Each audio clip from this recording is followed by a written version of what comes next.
அனைவர் கண்களை மூடி தியானிப்போம். கல்வாரி அன்பை எண்ணிடும் வேளை கண்கள் கலங்கிடுதே. கர்த்தாவும் பாடுகள் போதும் நினைத்தால் நெஞ்சம் நெகிழ்ந்திடுதே. கல்வாரி அன்பை எண்ணிடும் வேளை கண்கள் கலங்கிடுதே. கர்த்தாவும் பாடுகள் இப்போதும் நினைத்தால் நெஞ்சம்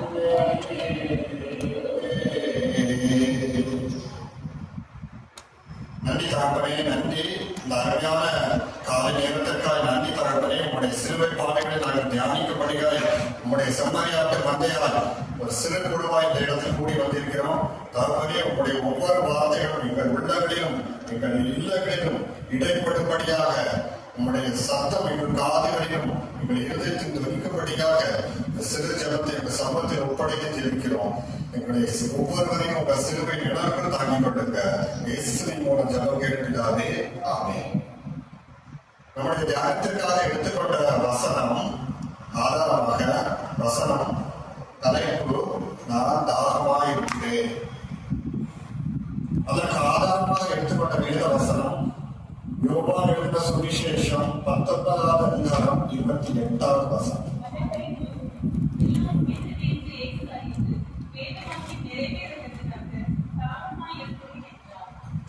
அதன் பின்பு எல்லாம் முடிந்தது என்று இயேசு அறிந்து. இந்த வார்த்தை எவ்வளவு தெளிவா சொல்லுது பாருங்க.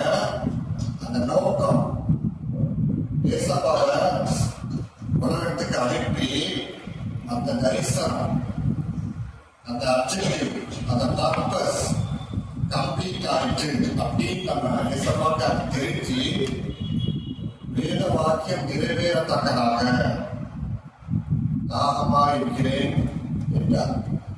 அப்படின்னா அவர் சும்மா வரல, நம்ம எல்லாரையும் மீட்டு பரலோகத்துக்கு அதிபதியாக ஆக்கும்படிக்கு அவர் மேல அந்த தீர்ப்பு வைக்கப்பட்டுச்சு.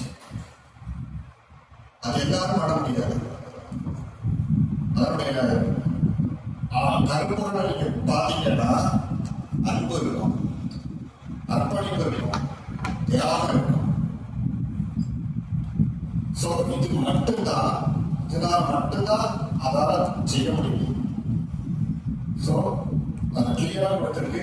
எல்லா பர்பஸும் கம்ப்ளீட் ஆயிடுச்சு, ஃபைனல், ஓவர். சோ அதற்கு அடையாளமா சொன்ன வார்த்தை தான் தாகமா இருக்கு. அடுத்ததாக ஒரு வசனத்தை தியானிப்போம். யோவான் எழுதின சுவிசேஷம் 3வது அதிகாரம் 17வது வசனம்.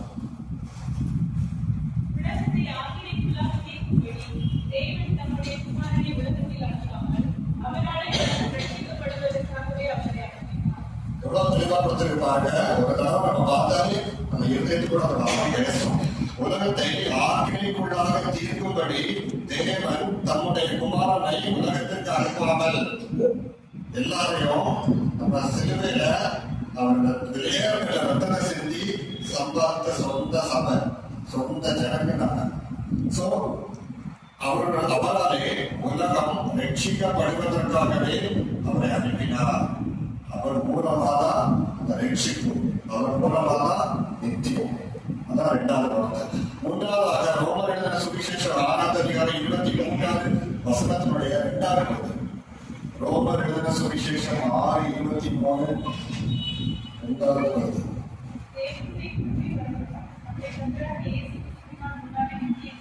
ஆமென். வசனம் சொல்லுது பாருங்க. தேவனுடைய கிருபை வரணும். அவர் சிலுவையில சிந்தி ரத்தம் சிந்தி சம்பாதித்து நம்ம மீட்டு அதனுடைய நோக்கம் என்ன? தேவனுடைய கிருபை வரணும். நம்ம பர்ஃபெக்ட் சொல்லி நமக்கு எடுக்கல. கிருபை வரணும். நம்முடைய கர்த்தராகி இயேசு கிறிஸ்துவினால் உண்டான நித்திய ஜீவன், நித்தியம் 1000 வருஷம் லைஃப் லாங் கம்பல் ஃபுல்லா அவர் கூட இருக்கக்கூடிய அனுபவம். அதுதான் அந்த வார்த்தையுடைய நோக்கம், சிலுவையில் ரத்த சிந்தின நோக்கம். அடுத்ததாக ஒரு வசனத்தை கூட தியானிப்போம். 2 தீமோத்தேயு 2வது அதிகாரம் 12வது வசனத்தினுடைய முதல் பாகம்.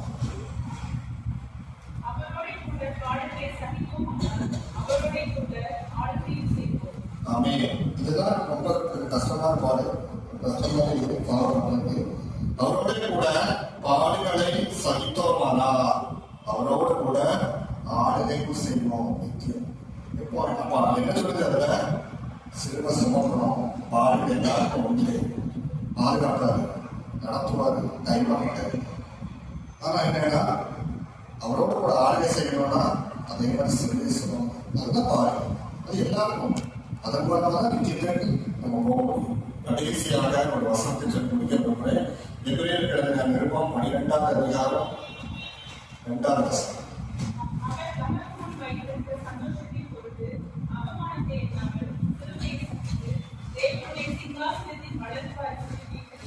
பாருங்க என்ன தெளிவாக கொடுத்திருக்கு.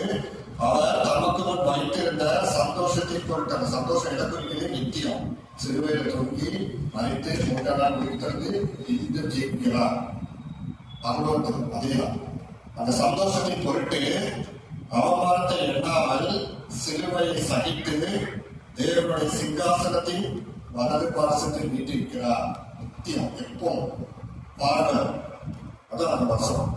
இதுக்கு நம்ம என்ன புரியுது? தாகமா இருக்கிறேன்னு சொல்ற அந்த வார்த்தையுடைய மீறி நம்ம என்ன சொல்றோம்னா 2 பாயிண்ட் சொல்லி நான் கம்ப்ளீட் பண்ணி முடிக்கிறேன். முதலாவது அன்பு, அர்ப்பணிப்பு, அதுக்கப்புறம் தியாகம். இது நம்ம காட்டுகிறது. அடுத்து நீங்க பாத்தீங்கன்னா சிலுவைங்கிறது பாடுகள். அது மூலமா தான் சிலுவைங்கிறது அவருடைய அடிச்சோடுகளை பின்பற்றி பிரதிபலிக்கிறது. அப்ப சீஷனா இருந்தா மட்டும்தான்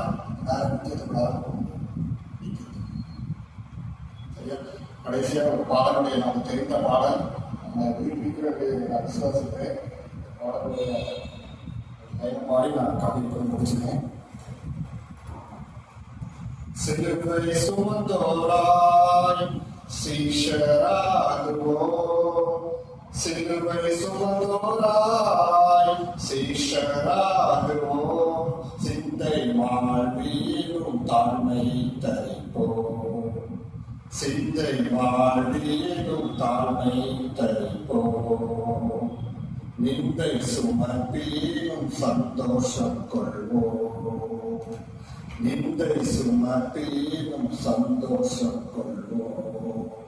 இயேசு தாங்குவா, அவரே சுமப்பா, இயேசு தாங்குவா, அவரே சுமப்பா, ஒரு போதும் கைவிடவே மாட்டார்.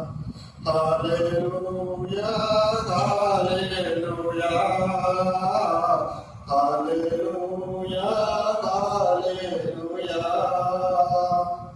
ஆண்டவருடைய ஆசீர்வதிப்பாராக.